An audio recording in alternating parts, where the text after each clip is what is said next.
Bienvenidos a El Mundo que se avecina. Bueno, al mundo y al cosmos y al universo, porque en este bloque de Ciencia y Fe estamos tratando muchos temas con Enrique Solano. ¿Qué tal, Enrique? ¿Qué tal? ¿Cómo estás, Que bueno, es astrofísico, bueno, además de doctor en Ciencias Matemáticas, presidente de la Sociedad de Científicos Católicos Española, pero que nos has dado pues, muchas pistas, muchas pautas, mucha sabiduría en el tema del universo, del cosmos y cómo unir la visión de fe con estas realidades, ¿no? y cómo podemos conocer a través de la creación pues, el amor infinito de Dios, cómo podemos creer en un Dios razonable, ¿no? Es un poco el título de este último capítulo, ¿no? O sea, creer en Dios es razonable, ¿no? Pero es que hay mucha gente que cree en los extraterrestres, Enrique, y les parece también muy razonable, ¿no? Bueno. Es decir, podemos... Bueno, primero de todo, ¿tú crees que hay vida inteligente por ahí, ¿no? En ese cosmos tan infinito que comentabas en estos capítulos? Está muy bien la pregunta. Sin hablar, no voy a entrar en el tema de ovnis y similar, pero ¿qué nos dice vida inteligente? Exactamente, ¿qué nos dice la ciencia, como hemos visto en estos capítulos anteriores, y qué nos dice la fe? Lo que sabemos, el problema de si existe vida fuera de la Tierra, que de momento no conocemos, ha sido una pregunta que se ha circunscrito al ámbito de la filosofía durante siglos, porque tecnológicamente no éramos lo suficientemente avanzados como para poder abordar ese problema desde el punto de vista de la ciencia. De hecho, el primer planeta conocido fuera del sistema solar se descubrió hace relativamente muy poco, en el año 95, o sea, no hace ni 30 años. A partir de ahí se abrió todo un campo nuevo en la investigación en astronomía, y a fecha de hoy se conocen como unos 5.000 planetas fuera del sistema solar. Probablemente haya muchos más, son los conocidos, pero todos los estudios apuntan a que debe haber muchísimos más. Muchos de ellos serían similares a la Tierra, en el sentido de que están en una zona donde permite albergar agua líquida en la superficie. Eso es lo básico, que haya agua. Que haya agua. Sí, tal y como conocemos la vida, el agua es... Pero no la vida humana, de momento, o sea, la vida. Vida, o sea, un ser que sea capaz de replicarse, sí. No vida humana, ni vida, necesita agua, y necesita toda otra serie de ladrillos básicos, una serie de componentes orgánicos, que también existen en gran abundancia en el universo: carbono, aminoácidos, elementos que forman las bases del ADN, todo eso existe en el universo. No sabemos muy bien, digamos que tenemos los ladrillos, pero no sabemos muy bien cómo se juntaron para producir ese ser replicante que es el ser vivo. Ese salto de la química orgánica a la biología no se sabe muy bien cómo ocurre y hay mucha complejidad ahí. Pero bueno, digamos que lo que la ciencia nos dice es que a nivel de vida simple, a nivel de ser microscópico, unicelular, por lo que conocemos, es posible que existan en esos otros muchos planetas que se están descubriendo, es posible que exista ese tipo de vida. Ahora, el salto de esa vida unicelular, esa vida simple, a una vida compleja, a una vida consciente y tecnológicamente avanzada, eso es un salto grande. Realmente en la Tierra han ocurrido una serie de saltos en el vacío realmente extraordinarios. Singularidades, por así decirlo, que hace que también sea la ciencia la que nos dice que el desarrollo de vida inteligente, tecnológicamente avanzada fuera de la Tierra, no sea algo, todo apunta, no conocemos vida, pero todo apunta a que, igual que la vida simple es plausible que exista, la vida consciente, tecnológicamente avanzada, es muchísimo más difícil que exista. De hecho, hay estudios que apuntan a que en nuestra galaxia, que es la Vía Láctea, donde hay cientos de miles de millones de estrellas y con sus correspondientes planetas, pues la única civilización como la nuestra, o sea, nosotros somos la única civilización que existe, ¿no? Entonces, bueno, eso es lo que nos dice la ciencia. Si quieres, como has sacado el tema de los extraterrestres... No, lo que yo quería preguntarte, porque sé que has reflexionado, es decir, bueno, pero ¿y si un día descubrimos, ¿no?, que hay vida inteligente más allá o más acá, no sé dónde.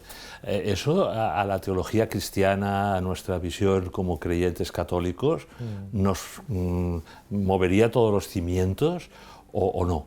Claro, eso es, de hecho hay toda una rama de la teología que se llama exoteología, que plantea este tipo de cosas. Es cierto, como acabamos de decir, que todo apunta a que es muy improbable que exista esa civilización, y luego es todavía incluso mucho más improbable que lleguemos a establecer contacto con esa civilización por la inmensidad del universo, pero bueno, supongamos que eso ocurre. ¿Qué implicaciones tendría para la teología? Pues en principio solamente nos preocuparíamos si entendemos nuestra teología como un fenómeno local, como algo de la Tierra. Entonces sí que... Pero lo tenemos bastante así, ¿no? El ser humano, la Tierra, el paraíso fue aquí en... Claro, pero eso es una visión un poco antropocéntrica, que siempre hemos tenido. Sí, la hemos tenido. El hombre es el centro de todo, la Tierra es el centro de todo, y luego la realidad nos va mostrando que realmente no es así. En este escenario que me planteas, si nuestra visión de la teología y de Dios es muy localista, pues entonces quizás nos pongamos nerviosos, pero realmente eso no es así. Por ejemplo, en el tema de la creación. El tema de la creación, a mí me afecta, primero, para lo que me interesa, salvarme. ¿Me afecta algo que haya otros seres? No. En absoluto. O sea, la salvación se produce para el ser humano. Exactamente. Y vete tú a saber los planes de Dios si hay otros o no seres, ¿no? Creo que un poco tú vas por esa línea, ¿no? Exactamente, o sea... En esa teología de ficción, ¿no? Exactamente, en esta teología ficción, Dios me ha dado a mí el manual de instrucciones de lo que yo realmente quiero, que es salvarme. Y me puedo salvar tanto si hay vida inteligente o no hay vida inteligente fuera, porque eso no me afecta para mí. Entonces, lo que a mí me interesa, que es al final llegar a la vida eterna, como creyente, como católico, pues yo ya sé todo lo que tengo que hacer, no va a venir todo lo relacionado con lo dice el Vaticano II, la revelación, ya está terminada. Ya con Jesucristo culmina la revelación, y todo lo que yo necesito saber para salvarme ya está. Ese es el manual de instrucciones. Ese es el manual de instrucciones, no necesito para ir al cielo. Claro. Entonces, que existan otros seres creados a imagen y semejanza de Dios, fenomenal, no me afecta. El amor de Dios es infinito. Entonces, porque quiera a otros también de manera infinita, no va a restar un ápice el amor que Dios tiene por mí. De hecho, murió por mí como individuo, no como por toda la humanidad, sino que murió por mí y por cada uno de nosotros. Y no necesito más, o sea que eso no me afecta. Luego está el tema de la salvación, que si quieres entramos en él. Pues que a lo mejor no incurrieron ni en pecado original en otras galaxias. Claro, entonces ahí... Si es que estamos haciendo teología ficción. Claro, exactamente. Estos seres creados a imagen y semejanza de Dios, ¿en qué estado, cuál es su relación con Dios? Pues pueden estar en armonía, pueden todavía seguir viviendo en este paraíso que nosotros llamamos. Podemos ser nosotros la parábola de la oveja descarriada, la única oveja que se sale del redil y que el pastor tuvo que ir a buscar, mientras que el resto viven en armonía con él. O puede ser que no, que haya otros seres creados a imagen y semejanza de Dios que también han hecho un mal uso de su libertad y se han apartado voluntariamente de él. ¿Qué hace en esos casos Dios? Pues hay teólogos que plantean que el poder de la cruz, el poder salvífico de la cruz es infinito, y por lo tanto la redención sería a escala es que hubo universal. Un efecto cósmico, ¿no? Claro, siempre se dijo que ahí pasó algo a nivel no solo de la Tierra, ¿no? El terremoto famoso y tal, sino del Viernes Santo, ¿no? Hay algo cósmico que es también un misterio, ¿no? Que puede ser algo que trascienda lo que es los límites de la Tierra, o puede ser otros tipos de redención. Es como muy presuntuoso el saber cuáles son los planes de Dios para la salvación de otros seres, pero lo que a mí me tranquiliza es que Dios es bueno, es muy bueno, es eternamente bueno. Entonces, si hay otros seres creados a imagen y semejanza de Él y tienen necesidad de salvación, yo estoy totalmente convencido de que Dios habrá articulado los mecanismos necesarios para que esos seres vuelvan a estar en armonía con Él. Está claro. Bueno, volvemos a la tierra, volvemos a la teología real, ¿no? de creer en Dios es razonable, ¿no? Explícate, es decir, estamos en el último capítulo y yo creo que mucha gente que nos ha escuchado, pues a lo mejor todavía le queda aquello de no solo ya la incompatibilidad entre ciencia y fe, que si quieres pues acabamos el broche con este tema, pero incluso, ¿tú crees que es razonable, ¿no?, esto de creer en Dios en el siglo XXI? Claro, eso, volviendo a los tópicos que hablábamos, creo, en el primer capítulo, que la sociedad compra, pues te puedes encontrar comentarios como, bueno, la ciencia explica lo que hay y la religión es, bueno, por creer en algo, ¿no? Y también cuando hablábamos de pues, mis visitas a colegios para pues, contar temas de ciencia y fe, pues también te pueden preguntar, bueno, pero es que al final creer en Dios, pues bueno, si tú quieres creer en Dios y no haces daño a nadie, pues a mí no me molesta, pero al final creer en Dios es, pues eso, por creer en algo, como quien cree en, pues en una energía, o con quien cree en el bueno, ratón, es que hay muchos que creen en una sí, energía o hoy en en día, el en la ratoncito reencarnación. Pérez, o en las hadas madrinas, o este tipo de cosas, ¿no? Y es mucho, solamente el concepto de Dios va mucho más allá, no es para nada como creer en una hada madrina. Entonces, también lo comentábamos en capítulos anteriores, ese esfuerzo que durante los primeros años el cristianismo hizo para aunar lo que nos decía la filosofía griega con lo que nos decía la revelación, y hacer ver que creer en Dios es razonable, que la lógica al final te lleva a que debe existir un creador, y eso lo hemos visto a lo largo de los siglos, pues por ejemplo con el argumento ontológico de San Anselmo, aquel que decía que imagínate lo más grande, lo más bueno, lo más poderoso, lo mejor que te puedas imaginar. Si tú te imaginas eso y no existiera, yo me puedo imaginar eso mismo, pero algo que existe y entonces ya es mayor. En 2 minutos he destrozado el argumento de San Anselmo, pero va en ese sentido. O las 5 vías de Santo Tomás, es decir, que la filosofía, la razón ha hecho un esfuerzo durante siglos, la filosofía cristiana, para mostrar que la razón te lleva al concepto de Dios. Ese es un camino para llegar a Dios. Otro camino para llegar a Dios, que lo hemos comentado a lo largo de estos capítulos, es la ciencia. Cómo ese estudio de la naturaleza ha llevado a científicos agnósticos o que no se habían planteado la existencia de Dios a replantearse ese conocimiento de Dios y llegar a creer en él. Como habíamos hablado también que distinguir, muy importante, me gusta mucho distinguir entre pruebas e indicios. La ciencia no prueba la existencia o no existencia de Dios, como comentamos en su día, pero sí que proporciona indicios y proporciona un camino para acercarse a Dios. Entonces, digamos que es muy razonable, hay muchos caminos, por no hablar ya de la fase histórica de Dios Jesucristo como personaje histórico, hay como distintos caminos que apuntan a la necesidad de que exista un creador. Y me estoy dejando para el final el último, aquel que es la base para el creyente, que son los evangelios. O sea, porque no solamente es importante que exista o no exista Dios, que eso, como digo, la ciencia, la filosofía apunta a que es necesario un creador, sino que casi tan importante es cómo es ese creador. Y las características de ese Dios no nos lo da ni la filosofía, ni la historia, ni la ciencia, nos lo da la Biblia, nos lo da los evangelios. Y es ahí donde yo realmente me quedo tranquilo, yo personalmente me quedo tranquilo. Y ahí también queda claro pues, que Jesucristo nos dejó el Espíritu Santo.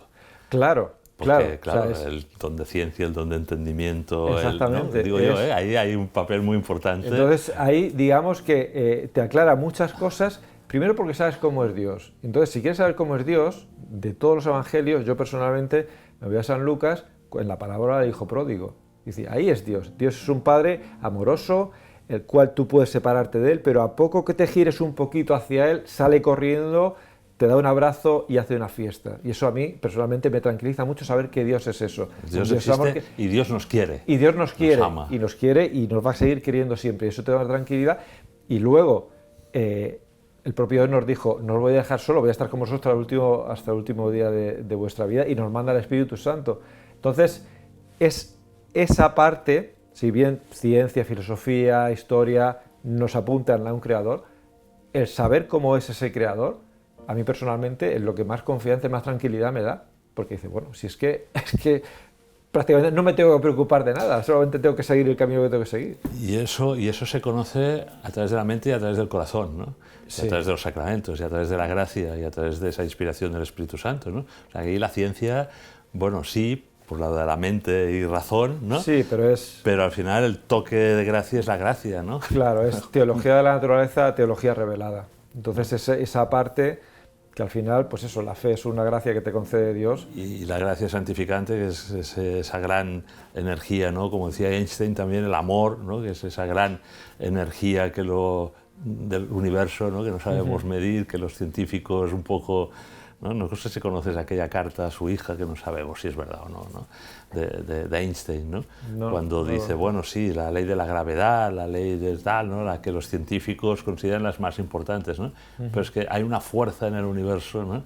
Mucho más potente, que es la que condiciona todo, ¿no? Que es el amor, ¿no? Que suena un poco cursi dicho así, pero claro, lo ponía en mayúscula, lógicamente, ¿no? Y que al final es Dios, ¿no? Dios es amor. Y es el creador, y por tanto esa fuerza es Dios. Pero claro, cuando decíamos el entendimiento, ¿no? Esa revelación, pero que además debemos de entenderla porque está en un lenguaje, pues alguna vez pues hemos dicho, ¿no? Poético, simbólico, algo, el Apocalipsis, ¿no? O sea, muy difícil de interpretar. ¿Qué importancia le das a esa inspiración, repito, ¿no? del Espíritu Santo, ¿no? en tu trabajo, no sé, ¿no? Como ahora ya te hablo más como Enrique, persona, ¿no? Católico, ¿no? ¿Cómo has notado tú la providencia de Dios y el Espíritu Santo, incluso en entender cosas de tu trabajo, del universo? ¿Cómo has vivido eso? Bueno, aquí me gusta volver siempre a Georges Lemaitre, del cual hablábamos, este cosmólogo, padre del Big Bang, que hablábamos hace unos capítulos. Cuando le preguntaron sobre este tema, él venía a decir que al final, igual que un nadador católico nada igual que un nadador no católico, un científico católico trabaja igual que un científico no católico. Al final, el día a día, en el trabajo, las herramientas que tú utilizas son las mismas para uno y para otro. ¿Cuál es la diferencia? Pues lo comentaba también, creo, con anterioridad yo, que nosotros sabemos el final de la película. No es lo mismo vivir en un mundo donde tú piensas que eres fruto del azar, que vives en un mundo gobernado por fuerzas que te superan, donde, como digo, todo es fruto del azar y donde vas a estar unos pocos años y al final todo se va a acabar. No es lo mismo escenario en otro escenario en donde tú sabes que estás aquí, que has sido creado por amor, que sabes cómo tienes que caminar en esta vida para llevar a algo que es infinitamente mejor y que ni siquiera te lo puedes imaginar. Entonces, claro, me comparas un escenario y el otro y es que te cambia no solamente la forma en que tú haces ciencia, te cambia la forma en que tú vives. Realmente es una forma de actuar en tu día a día que es que no tiene color entre un escenario y otro. Entonces esa fe, ese saber, ese acompañamiento del Espíritu Santo, ese poder tener a Dios en la Eucaristía día a día, si quiero, bueno, o sea, es que sale renovado no solamente para tu trabajo, sino para todo, para tu relación con el resto de la gente, para tu vida familiar, para enfocar cualquier aspecto de tu vida. Ya veo, Enrique, que santificas el trabajo ordinario, ¿no? Y que estás ahí en el día a día con presencia de Dios, ¿no? Porque al final también lo tratábamos en el tema de la comunicación, esa manifestación que estás haciendo hoy, ¿no? Y que queda grabada, pues es muy valiente. Quiere decir que, como decíamos, tú lo has dicho, los científicos son pudorosos, ¿no? En manifestar ese lado personal, ese lado espiritual, ¿no? que muchos tienen, pero que les da como vergüenza mostrarlo en público, porque tal vez, como hay ese tópico, ¿no? De que un buen científico pues, tiene que ser agnóstico, ateo, no le tilden de mal científico, ¿no? Porque se muestra abiertamente con un lenguaje. Y seguramente en ese campo de la ciencia, pero también en la filosofía, en el pensamiento, en cualquier actividad nuestra, en la política, en cualquiera, a lo mejor tenemos que empezar en esa reevangelización, nueva evangelización, ¿no? Del mundo que se avecina, ¿no? Pues a lo mejor decir, como has dicho tú, con una naturalidad espléndida, bueno, que a ti como científico el ser católico no te hace que las fórmulas o tus teorías científicas sean distintas que otro buen científico, Sí. que al final lo que haces es ser buen científico, ya es mucho, ¿no?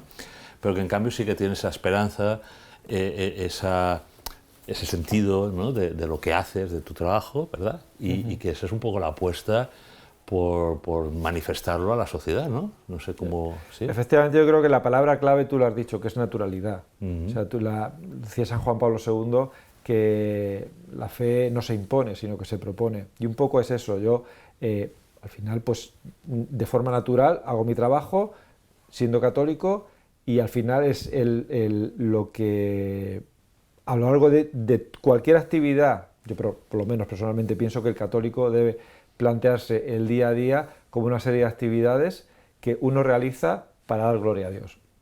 Eso es mis 8 horas en las que sean de trabajo, y luego en casa, y luego en cualquier otra actividad que tú realices. Entonces, digamos, es algo, un católico no es católico en el rato que está en misa y luego ya en la calle es un salvaje. No, o sea, esa no es la forma... Pero tienen más difícil, los que se dedican a ciencias de la vida, los que están en los temas más polémicos. Claro, claro. Decir, yo entiendo que tú no tienes problemas morales. Exactamente. ¿no? Y en cambio, los científicos de la sociedad vuestra, que están más relacionados con los aspectos morales de la vida, lo deben tener más difícil, ¿no?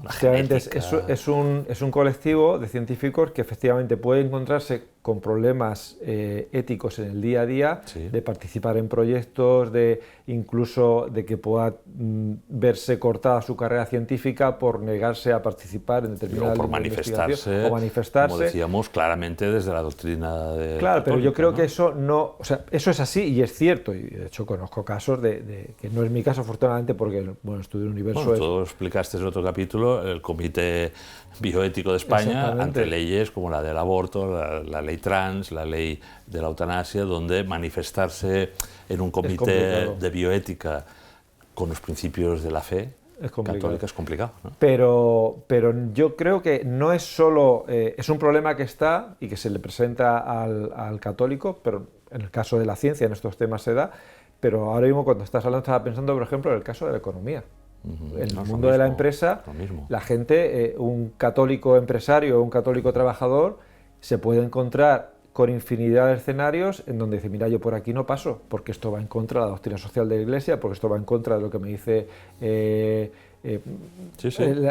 Iglesia, y por la aquí doctrina social, el tema del bien común, ¿no? Exactamente, hay un montón de cosas y bueno, pues es un colectivo que también, y de ahí pues médicos también, en fin, al final uno tiene que ser coherente con su vida y lo que decíamos antes, no puedo ser solamente católico en misa los domingos y luego salir y hacer una vida distinta, ¿no? No puedes eso, tienes que tener coherente. Yo creo que esto lo has dejado muy claro. No sé, Enrique, si te has planteado una vez, pero cuando llegues al cielo, ¿qué le preguntarás a Dios? Que ahora tengas mucha curiosidad. Decir, oye, esto no lo he entendido nunca en mi trabajo de astrofísico y me gustaría que me lo explicases. Yo lo primero, cuando llegue llegue el momento del juicio, le diré, por favor, sé bueno y no sea justo, porque como sea justo, entonces lo voy a tener más complicado. Lo voy a tener más complicado, entonces sé bueno. Sé bueno. Entonces, una vez si es bueno y me admite al cielo y ya puedo tener este cara a cara con Dios, sí. Yo creo que le preguntaría lo que mucha gente le preguntaría, decir, ¿de verdad el mal en el mundo es tan necesario? O sea, porque es una de las cosas que a mucha gente aleja de Dios, ¿no? Es decir, sí que es verdad, todo entendemos esta falta de armonía, este mal uso de la libertad, estas cosas, pero esta cantidad de mal que vemos, y todos estamos convencidos de que hay un sufrimiento del inocente. Exactamente, ¿verdad? Que hay un sentido. O sea, yo siempre, cuando mucha gente me lo plantea, yo siempre le pongo el ejemplo de los padres que dejan al niño pequeño en el colegio el primer día. El niño sufre muchísimo, no entiende nada de esto, es decir, pero si yo tenía unos padres que me querían, ¿por qué me abandonan aquí en un sitio que no quiero estar? No entiendo nada, ¿por qué este sufrimiento gratuito? Hay un objetivo, hay un plan mayor y hay un bien mayor que esto, y eso los cristianos lo tenemos claro, el dar sentido al sufrimiento, y esto está en el plan de Dios, y hay un bien que se saca de cualquier mal, y todo llegará un momento en que veremos este tapiz por delante y lo entenderemos todo, ¿no? Eso lo sabemos, pero tanto mal O sea, Sí, tanto sí, mal, no, tanta no, día, es el gran misterio, y es un más gran misterio y a mí me gustaría estos días saberlo. también, ¿no? En esta reunión parroquial lo comentábamos, ¿no? O sea, cómo explicarle a alguien que no es creyente Claro. cómo un creyente da sentido a eso. Y a nuestra madre, a la Virgen, ¿qué le preguntarías? Uf, Para terminar, tenemos ya un minutillo. por pues ahí. primero le pediría perdón, porque yo durante muchos años he sido muy protestante en eso, o sea, yo Bueno. no le hacía mucho caso y Y mira que hizo el baile del sol, que Sí, para sí, que sí, los no, astrofísicos... más que el baile del sol ha sido, en mi caso particular, el rezo del rosario, lo que me ha acercado Claro, mucho más a la pero Virgen. bueno, Y pero es eso- la Virgen de Fátima, Sí, sí, sí. ¿Ves? sí, ¿Ves sí. la relación? Sí, al O final sea, todo... Al en, final en Belén, los Sí, sí. astrofísicos, y en Fátima también. Todo está unido, todo está unido. Pues eso, yo le pediría perdón por haberme portado muy mal con ella, pero bueno, no sé. Quizás con la Virgen, a mí lo que me sale mal es dejarme querer. La ¿no? ternura, ¿no? La ternura, ¿no? ternura, Lo que uno espera de una madre, la el ternura dejarse de querer, hijo, ¿no? ese abrazo maternal, con Claro eso que me daría más que suficiente. Bueno, pues oye, tenemos un plan, Sí, ¿no? sí, sí, para, a ver si se cumple. seguro que se cumplirá porque tenemos buena voluntad, ¿no? Y como tú dices, pues esperemos que sea más justo, más Más bueno que misericordioso que justo. Sí. Enrique, te agradezco muchísimo porque yo creo que en todos los capítulos del bloque nos hemos acercado a esa relación entre ciencia y fe. Nos has aclarado muchísimos temas de tu ámbito como científico que fascinan a la mayoría del mundo. Yo creo, lo que pasa es que no entendemos muchas veces nada, ¿no? Pues os ponéis ahí muy elevados, pero bueno, yo creo que lo has hecho con claridad y sobre todo, ya te digo, con esperanza y con un sentido de optimismo de que tenemos un Dios creador que es bueno. Exactamente. Pues oye, pues muchas gracias, Enrique. Un placer, muchas gracias a vosotros.